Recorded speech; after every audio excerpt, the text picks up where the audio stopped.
देखो, इकोनॉमी और and economics जो हमारा चैप्टर है वो क्या, इसके अंदर क्या है बेसिकली कि इकोनॉमिक्स क्या होता है। इकोनॉमिक्स का मतलब कि सबसे पहले जो लिखा है, imagine yourself as the richest person in India. अगर हम अपने आप को पूरा एक रिचेस्ट पर्सन भी मानेंगे ना इंडिया के अंदर, तब भी हम हमेशा जो हम अपनी ज़रूरतें हैं वो पूरा नहीं कर पाएंगे। एक at a point of time, मतलब एक पॉइंट ऑफ टाइम पे हम कभी भी खुश नहीं रह पाएंगे, बिकॉज हमारी जो बॉन्ड्स है वो अनलिमिटेड हैं और जो हमारे रिसोर्सेज हैं, जो मीन्स हैं, वो हमारे क्या हैं, लिमिटेड हैं। ठीक है, जो हमारी ज़रूरतें हैं वो अनलिमिटेड है, हमारे को जो चाहिए ना वो बहुत ज़्यादा चीज़ें चाहिए, और जो हमारे पास चीज़ सामान है या पैसे हैं या रिसोर्सेज हैं वो कम है। ठीक है, तो बेसिकली वही मैं आपको एग्जांपल दे रही थी कि भाई अगर आपको आपके घर वाले भी 10,000 रुपये दे के बाजार भेज देना, तो वापस हमेशा तुम्हारे मन में कुछ ना कुछ रहेगा कि ये चीज़ मैं नहीं ला पाया या मैं ये चीज़ नहीं खरीद पाया। तो ये बेसिकली क्या है कि आपके जो ज़रूरतें हैं, आपकी वांट्स हैं, इच्छाएं हैं, वो अनलिमिटेड हैं और जो आपके पास रिसोर्सेज हैं वो कम है। ठीक है, no matter how rich you are as an individual, कि एक आप अमीर से अमीर आदमी को भी देख लोगे ना, वो हमेशा दुखी रहेगा। ठीक है, उसको लगेगा कि भाई मेरे पास ये नहीं है, मेरे पास वो नहीं है। तो no matter how rich you are as individual, कि एक इंडिविजुअल मतलब एक इंसान खुद से कितना मर्जी अमीर हो, your resources are never enough to satisfy all your wants, कि आपके जो रिसोर्सेज हैं, जो आपके पैसे हैं या जो भी आपके पास सामान है, वो आपको पूरी कभी भी मतलब पूरी तरह सेटिस्फाई नहीं करती है। Likewise no matter how rich you are as a nation, अब आपके नेशन में भी, अब अगर आप एक इंडिविजुअल की जगह आप पूरे नेशन की भी बात करो, अगर हम अपने पूरे इंडिया की बात भी करें, ठीक है, you will never find enough resources. आप अपने रिसोर्सेज जो हैं, आपके देश के अंदर जितनी भी रिसोर्सेज हैं वो कभी भी पूरे नहीं पड़ पाएंगे to achieve everything you wish to achieve for the country, की कंट्री में आपको सब कुछ जो चाहिए वो सब कुछ नहीं मिलेगा। अब यूएसए जैसा इतना बड़ा अच्छा डेवलप्ड कंट्री है, वो भी जो है वो खुश नहीं है, उसको भी लगता है कि हमें और तरक्की चाहिए। ठीक है, और वो प्रोडक्शन करेगा या और चीज़ें बनाएगा, क्योंकि हमेशा वो कहता है कि जो आपके रिसोर्सेज हैं वो आपकी इच्छाओं से हमेशा कम ही रह जाते हैं। ठीक है, no matter how rich you are as a nation, you will never find resources to achieve everything you wish to achieve for the country. Scarcity of resources is a hard fact of life. Scarcity means कमी, resources की कमी हमेशा रहेगी, ये चीज़ बहुत important है। Scarcity का मतलब होता है कमी। ठीक है, scarcity of resources is a hard fact of life, मतलब हमारी जो रिसोर्सेज हैं वो हमेशा कम रहेंगे। स्कैसिटी का मतलब होता है कमी। It is a universal problem, ये सिर्फ एक इंसान की प्रॉब्लम नहीं है, ये पूरी दुनिया की, पूरे जहान की प्रॉब्लम है कि हर बंदे को लगता है कि मेरे पास पैसा कम है, मेरे पास सामान कम है, यही सबसे ज़्यादा अल्टीमेटली यही दुख है लोगों को। तो it exist both at individual level, मतलब एक बंदे के हिसाब से देखो तो वो भी दुखी है। ठीक है, पूरा कंट्री देखो तो वो भी दुखी है। ठीक है, एक पर्सन भी दुखी है, एक इंडिविजुअल लेवल पे भी दुखी है। अगर हम पूरे कंट्री के हिसाब से देखें, पूरा कंट्री एज अ होल की बात करें, तो वो भी, उसमें भी हम कहेंगे कि हमारे पास रिसोर्सेज की कमी है। जब हम इंडिविजुअल के बारे में बात करें, सिर्फ एक बंदे के बारे में बात कर रहे हैं, तो हम उसको माइक्रो लेवल कहते हैं। ठीक है, और जब हम पूरी कंट्री के बारे में बात करते हैं तो हम उसको मैक्रो लेवल कहते हैं। और माइक्रो लेवल और मैक्रो लेवल क्या है, इसी के बेसिस पर हमारी दो किताबें बनी हैं, माइक्रो इकोनॉमिक्स और मैक्रो इकोनॉमिक्स। ठीक है, जब हम एक इंडिविजुअल के बारे में बात कर रहे हैं तो हम माइक्रो इकोनॉमिक्स पढ़ रहे हैं। तो हमें जो क्लास 11th के अंदर तुम्हारे को माइक्रो इकोनॉमिक्स लगी है और 12th के अंदर तुम्हें लगी है मैक्रो इकोनॉमिक्स, जो हम अगले साल पढ़ेंगे 12th क्लास के अंदर। और उसके अंदर हम ये पढ़ेंगे कि 12th क्लास में हमारी जो 12th क्लास में जो हम मैक्रो इकोनॉमिक्स पढ़ेंगे वो हम पूरे कंट्री के हिसाब से पढ़ेंगे। अभी जो हमें माइक्रो इकोनॉमिक्स पढ़ रहे हैं वो हम एक इंडिविजुअल, एक पर्सन के हिसाब से पढ़ रहे हैं कि भाई एक पर्सन को क्या दिक्कतें होती हैं या उसके पास क्या क्या चीज़ों की कमी है, या हम एक पर्सन को लेके बात करेंगे। आज के बाद तुम्हें जब भी माइक्रो शब्द समझ में आता है या सुनता है तो उसका मतलब क्या है कि भाई वो हम एक इंडिविजुअल के बारे में बात कर रहे हैं।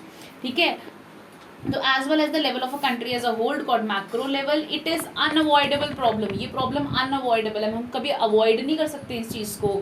ठीक है, it can never be solved, ये हम कभी भी सॉल्व नहीं कर सकते। जितना मर्जी पैसा आ जाए, जितना मर्जी रिसोर्सेज आ जाए हमारी देश के अंदर, हमारे खुद के जीवन के अंदर, ये कभी भी हम इसको कभी सॉल्व नहीं कर सकते कि हमारी इच्छाएं बहुत ज़्यादा हैं एक इंसान की। पहले के ज़माने में तुम देखोगे कि आपके दादा दादी या आपके ग्रैंड पेरेंट्स जो हैं वो एक रोटी सब्जी खा के खुश रहते थे, बट आज का बच्चा बाहर की 10,000 चीज़ें खा रहा है, पिज़्ज़ा खा रहा है, बर्गर खा रहा है, फिर भी दुखी है कि खाने को कुछ नहीं है हमारे पास। ठीक है, फिर भी वो परेशान है कि भाई हम तो बोर हो गए इस खाने से। बट पहले के लोगों के पास इतना कुछ नहीं होता था, फिर भी वो संतुष्ट रहते थे, या उनकी भी इच्छाएं थी, पर वही है बेसिकली कि भाई इच्छाएं तो उनकी भी थी, ऐसा नहीं था, ठीक है, बट वही है कि आपकी संतुष्टि बहुत मैटर करती है। तो it can only be manage. वो कहते हैं कि हम इस चीज़ प्रॉब्लम को कभी सॉल्व नहीं कर सकते कि भाई हम ये कहें कि हम अपने वांट्स को, अपनी इच्छाओं को हमेशा पूर्ण कर लेंगे, पूर्ण कभी नहीं होएगा इंसान, उसको सिर्फ मैनेज करना पड़ेगा, उसको अपने आप में संतुष्टि करनी पड़ेगी कि हाँ भाई हम खुश हैं इस चीज़ में, ठीक है। Resources are not only scarce, आपके रिसोर्सेज जो है वो स्केयर्स ही नहीं है, कमी नहीं है सिर्फ रिसोर्सेज की, ये ऑल्टरनेटिव यूजेस भी हैं उसके। अब तुम्हें पता है आपके हाथ में मैं 10 रुपये दे दूँ, आपको पता है इसका लेस भी मिल जाएगा, इसकी चॉकलेट भी मिल जाएगी, इसका पेन भी मिल जाएगा, इसका ये भी मिल जाएगा, मतलब 10 रुपये, उस 10 रुपये का आप बहुत सारी चीज़ें ले सकते हो।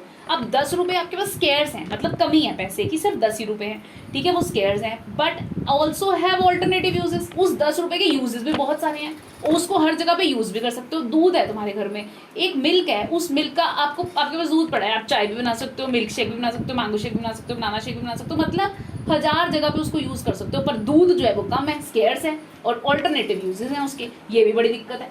At micro level, a farmer may decide to use his level for the land for the production of rice, wheat और sugar cane। एक माइक्रो लेवल पे सोचे, एक बंदे के हिसाब से सोचे, एक फार्मर के हिसाब से सोचें, तो उसको, उसके पास अगर एक जमीन का टुकड़ा है ना, तो वो सोचेगा मैं इसके ऊपर गेहूँ उगाऊँ, कनक उगाऊँ, राइस उगाऊँ, व्हीट उगाऊँ, या फिर शुगर केन उगाऊँ।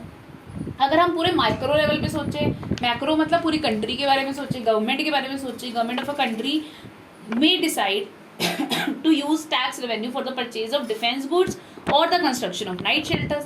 अब जो देश है उसके पास जो है वो पैसा है, पैसा तो है, वो क्या सोचेगा कि भाई उसको टैक्स जो है वो डिफेंस गुड्स के लिए यूज़ करे या फिर नाइट शेल्टर्स के लिए यूज़ करे। जैसे अभी तुम देख रहे हो देश के अंदर कोरोना चल रहा है, ठीक है, अब लोग कहते हैं कि भाई क्या बोलते हैं, सिर्फ जो वैक्सीन के ऊपर पैसा लगाने की क्या जरूरत है, कोई कहता है कि गरीबों को दे दो, कोई कहता है हर एक बंदे के घर में पैसा होना चाहिए, हर बंदे को राशन दो।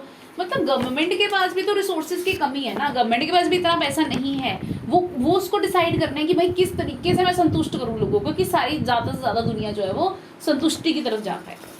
तो scarcity of resources are and the fact that resources have alternative uses have led to the emergence of economic problem। और यहीं से इकोनॉमिक प्रॉब्लम शुरू होती है कि हमारे रिसोर्सेज स्केयर्स हैं।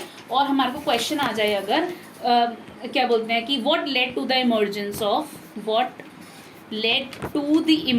of economic problem,